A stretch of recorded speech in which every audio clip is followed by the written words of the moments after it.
예수님을 우리는 하나님의 독생자라고 부릅니다. 보통 아들 하나님 이렇게도 부르기도 합니다. 물론 예수님을 다른 말로 말씀 하나님 이렇게 부를 때도 있습니다. 좀 생소하지요. 예수님을 말씀 하나님이라고 부르는 이유는 사도 요한이 기록한 요한복음 1장에 내용이 잘 설명이 되어 있습니다. 태초에 말씀이 계셨는데 이 말씀은 하나님과 함께 계셨다. 이 말씀 곧 하나님이시다 하는 요절이 있습니다. 그 말씀에 의거해서 예수님을 말씀 하나님 이렇게 표현을 합니다. 하나님의 말씀은 곧 말씀 하나님이다. 이렇게 표현하면 조금 낯설지요. 좀 어렵기도 합니다.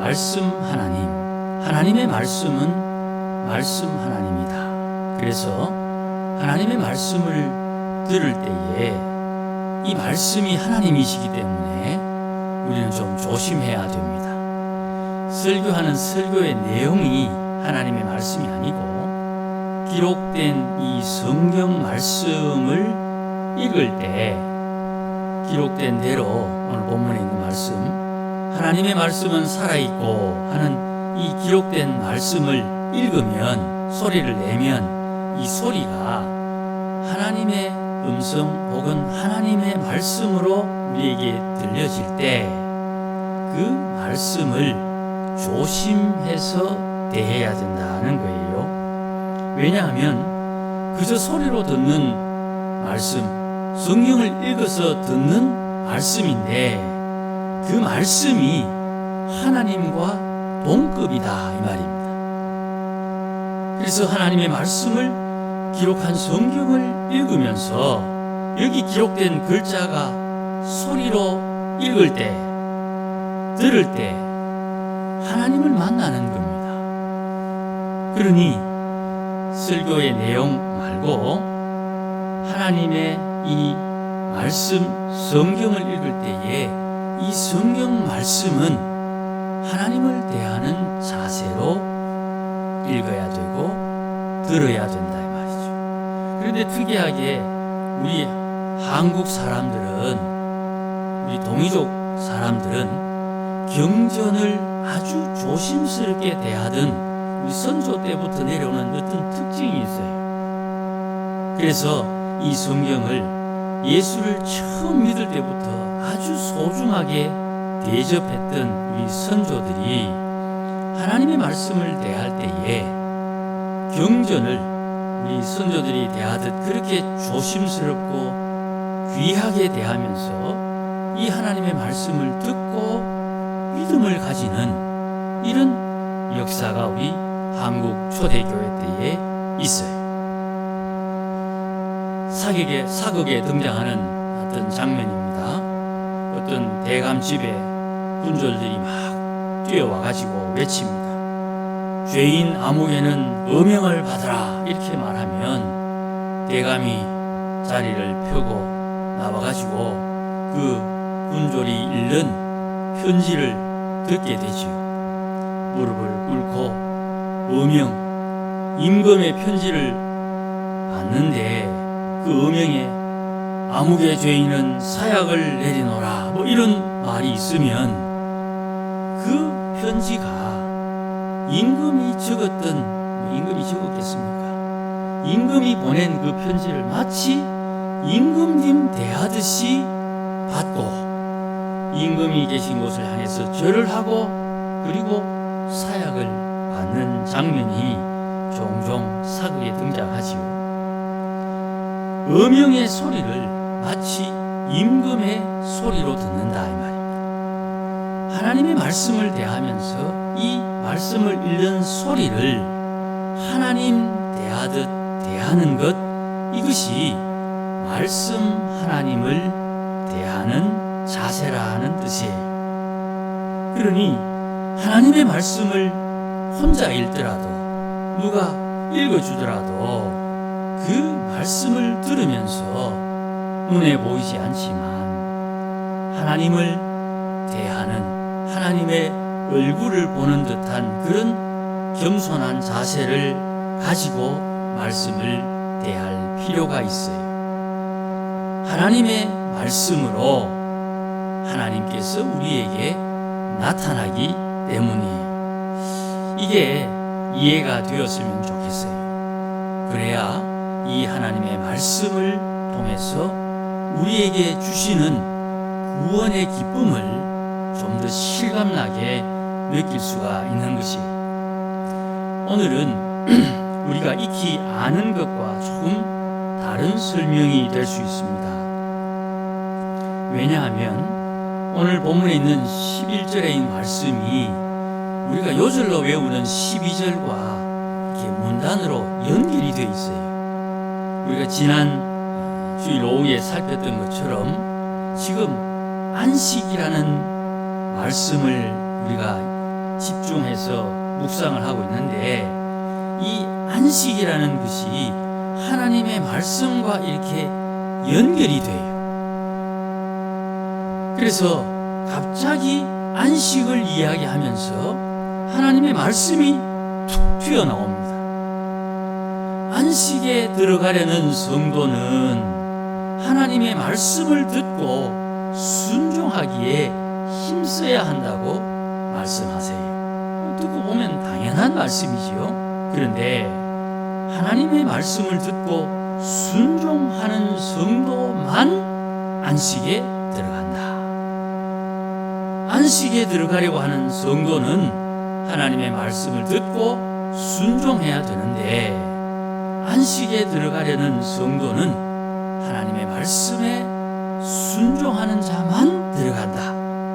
이 하나님의 말씀은 또한 성도를, 안식에 들어가려고 하는 성도를 판단한다. 그렇게 오늘 말씀하고 있어요. 이게 좀 어려워요.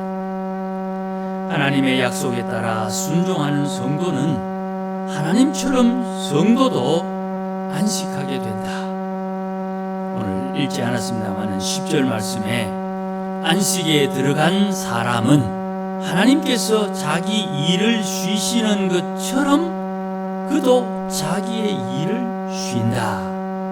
그럼 무슨 일 하나 쉬면 하늘에서 받을 상급을 본격적으로 준비한다. 그렇게 제가 지난 주일 오후에 말씀을 드렸지요. 안식에 들어가려는 성도는 안식에 들어가면 이 우리의 일을 쉬고 하나님께서 약속하신 상급을 준비하는 일을 하는데, 아직 안식에 들어가지 못한 성도는 안식에 들어가기 위해서 하나님의 말씀이 마음에 새겨지도록 순종함이 필요하다. 그렇게 말씀을 드립니다. 성도는 마음에 하나님의 말씀을 새겨야만 안식에 들어갈 수 있다는 뜻이에요. 마음에 새겨진 하나님의 말씀이 내 안에서 자체적으로 말씀이 어떤 활동을 하는 거예요. 경운기 시동 걸어놓으면 경운기가 계속 돌아가지요. 방구 끼면서. 그것처럼 말씀이 내 안에 새겨지면 말씀이 어떤 활동을 하는 거예요. 그 활동을 통해서 내 마음에 하나님의 말씀으로 내 마음이 변화가 되는 거예요. 나는 왜 신앙생활 해도 마음이 안 변해지노? 그거는 하나님의 말씀을 내 마음에 새겨야 되는 거예요. 이 새긴다는 말을 우리 어른들은 말씀을 암송한다 이렇게 표현을 했어요. 성경 구절을 달력에도 구절이 적혀 있고, 우리가 좋아하는 성경 구절 때로는 손으로 적어서 문에도 걸어놓고 액자에도 이렇게 걸어놓지 않습니까? 그 말씀을 보면서 내가 잘 못 외우지만 그 말씀을 보면서 하나님의 말씀을 내가 되새긴다. 우리 정 가지고 돌멩이에 글자 새길 때도 마찬가지죠. 때려서 거기에 글자를 새기듯이 우리 마음의 비석, 우리 마음 비석에도 하나님의 말씀을 새기고 또 새기면서 말씀을 내 마음에 기록을 한다. 이 말씀이 이렇게 내 마음에 새기진 하나님의 말씀이 한 구절이든 두 구절이든 100구절이든 간에 내가 기억하고 내 마음에 새겨진 그 말씀이 내 안에서 막 활동을 해가지고 막 일을 해가지고 그 일하심을 통해서 내 마음이 변화된다. 이 말씀이 야고보가 이야기합니다. 행함 없는 믿음은 죽은 것이다. 믿음이 있다고 하면서도 행함이 없다면, 믿음으로 행하는 행실이 없다면 그 믿음은 죽은 믿음이다. 이랬어요. 그러니 성도는 매사에 믿음과 함께 순종하는 행실이 필요한데, 그 믿음과 함께 할 때에 그 믿음은 하나님의 말씀이 내 마음에 새겨진 대로. 그래서 사실 성경을 우리가 읽긴 읽지만 쉽게 잊어버리잖아요. 분명히 읽었는데 이 말씀이 참 머리에 잘 안 남고 마음에 잘 안 남아요. 들을 때는 알겠는데 듣고 나면 조금 빨리 잊어버리는 그런 경향이 있어요. 그래서 읽고 또 읽고 듣고 또 듣고 하는 거예요. 하나님께서 주신 이 말씀을 내 마음에 새겨서 하나님의 역사가 이루어지는 거예요. 우리 지난 시간에 한번 살폈던 말씀입니다. 4장 2절에 보면 복음 전함을 먼저 받은 우리가 들은 바대로 말씀과 결부시키지 않으면, 말씀을 믿음과 결부시키지 않으면 우리에게 도움이 안 된다. 그렇게 살았던 출애굽의 이스라엘 백성들에 대한 말씀으로 권면을 받았습니다.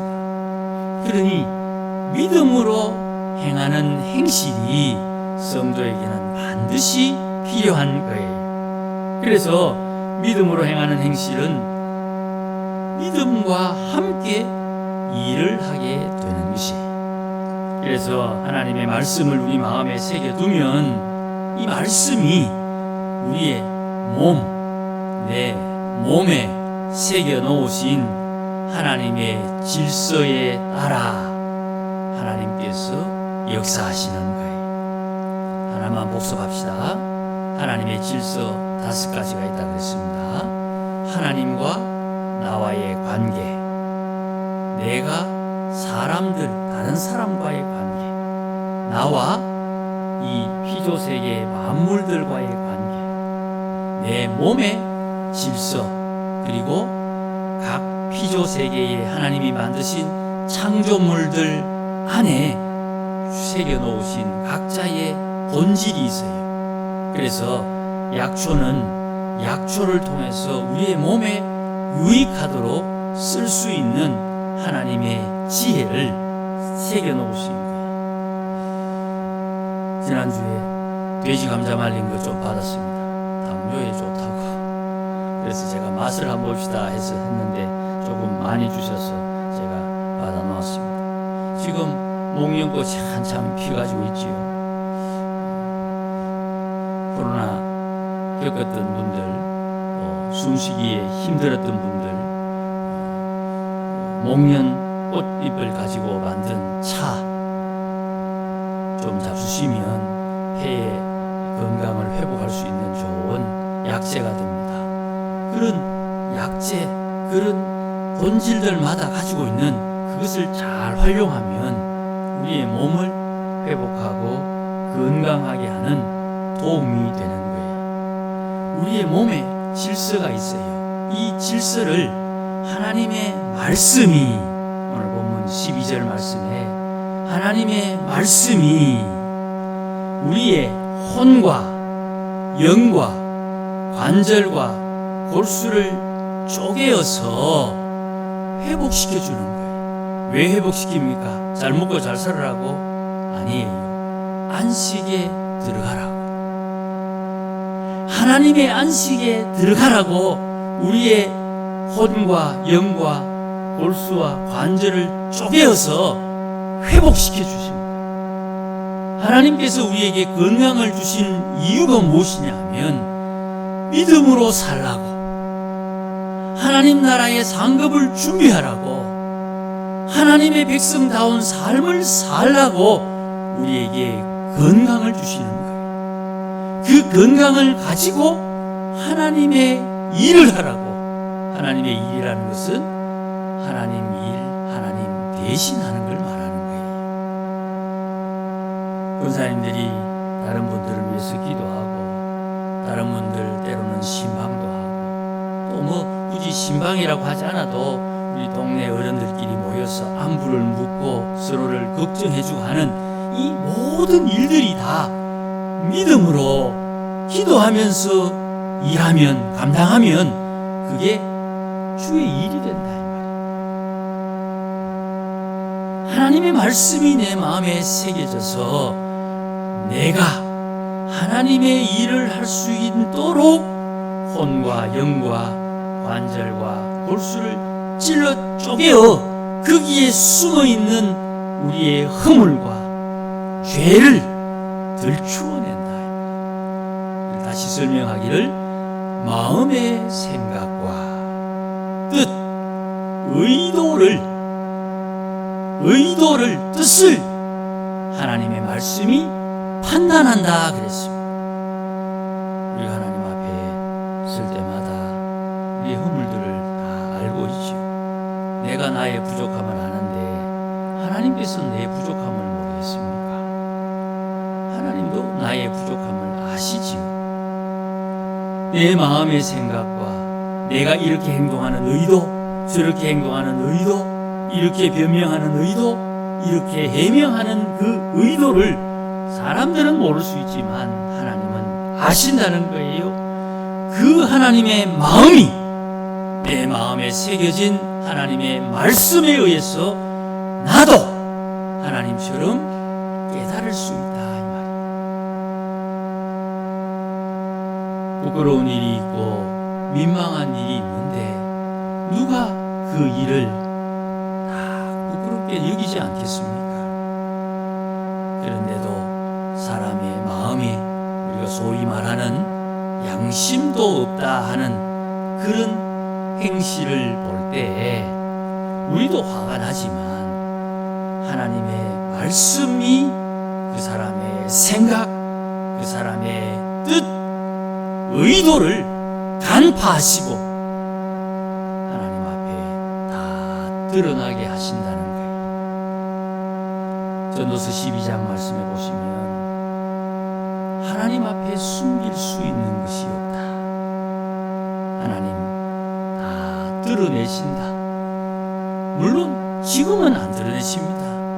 마지막 백보자 심판 앞에서 하나님께서 우리의 허물과 죄를 다 드러내실 때에 예수 십자가 의지에서 주 앞에 구원받은 이에 그 허물과 죄를 주님께서 용서해 주시고 구원의 자리로 하나님의 나라로 우리를 인도해 내시겠지만 이 땅에 사는 동안 우리 마음에 있는 것들 하나님의 말씀을 통해서 자꾸만 걸러내어야 된다는 거예요. 그래서 하나님 우리에게 그 마음의 것 다 걸러내고 안식에 들어가라.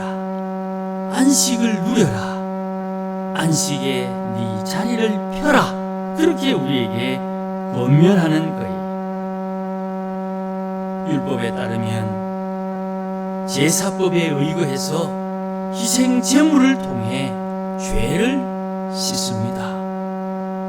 예수 십자가 보혈의 그 크신 은혜를 통해서 하나님의 말씀이 우리 마음에 새겨져서 활동하심으로 우리 안에 숨겨져 있는 허물과 죄가 드러날 때에 그 죄를 알고 그 죄를 용서해 주시는 하나님의 은혜를 통해서 기쁨을 누리라고 우리에게 요청하는 거예요. 이 목사, 네 안에 숨겨진 죄를 발견하고 그 죄를 용서한 예수님의 사랑을 느껴라. 그리고 그 죄를 해결하고 하나님의 약속대로 안식에 들어가라고 주님께서 우리에게 요청하시는 거예요. 하나님의 말씀은 사람의 생각과 뜻을 판단합니다. 사람의 마음이 가지는 생각, 사람의 행동에 대한 의도를 판단합니다. 사람치고 생각 없는 사람이 있습니까? 그 생각이 깊든 얕든 생각은 다 하는데 그 생각이 중요한 것이 아니고 그 생각을 판단하시는 분이 따로 있다는 것이 중요한 거예요. 그래서 다윗처럼 이 잘못했네. 아이고 하나님, 내가 잘못했습니다. 인정하는 것이 중요하고, 이 참 잘했다. 아이고 내가 뭘 잘했습니까? 주님께서 알려주셔서 내가 이렇게 순종했지요 하는 겸손함이 주의 백성들에게 자연스럽게 나오는 거예요. 그러니 세상 사람들 자기의 본성과 욕심을 따라 죄를 짓는데 그 죄를 하나님의 말씀은 감찰하시고 판단하십니다. 이것을 믿는 이는 허물을 발견했으니 회개하고, 믿지 않는 이는 뭐 세상 사람 다 그렇게 사는 거지 뭐 무자겠노? 회개가 없는 거예요. 심령이 정결하지 않으니까 하나님을 볼 수가 없죠. 심령이 청결한 이는 하나님을 보는 은혜와 복이 임하게 되는 거예요. 그러므로 말씀 하나님께서 우리 마음에 거주하시면 반드시 이런 일이 일어나게 되는 거예요. 하나님은 우리의 허물과 죄를 찾는 분이 아닙니다. 내가 뭐 잘못했다, 네 이거 잘했다, 못했다 이렇게 지적질하는 분이 아니에요. 하나님의 말씀이 내 마음에 딱 새겨져 있으면 혹 내가 옛사람의 악한 성품 때문에 어떤 허물된 일이 일어날 때 내 마음에 하나님의 말씀이 이게 너의 허물이구나 하고 들커덕 걸리게 되는 거예요. 그 앞에 있는 컴퓨터에 바이러스라는 게 있어요. 이 바이러스가 컴퓨터에 들어오면 이 컴퓨터가 못 쓰게 돼요. 그런데 컴퓨터 바이러스가 못 들어오도록 여기 백신을 깔아놓아요. 백신이라는 프로그램을 깔아놓아요. 그 프로그램을 깔아놓으면 바이러스가 탁 들어오면 컴퓨터가 알아서 바이러스가 들어왔어요 라고 알려줘요. 그러면 치료를 하면 그 백신이 바이러스를 제거합니다. 요 하찮은 기계에도 이런 기능이 있어요. 하나님 앞에 드러날 때 그 죄와 허물을 하나님이 지적질하는 게 아니에요. 경고, 어이구 너 바이러스 들어온다, 감기 들어온다, 너 병이 들어온다. 방어해야지요.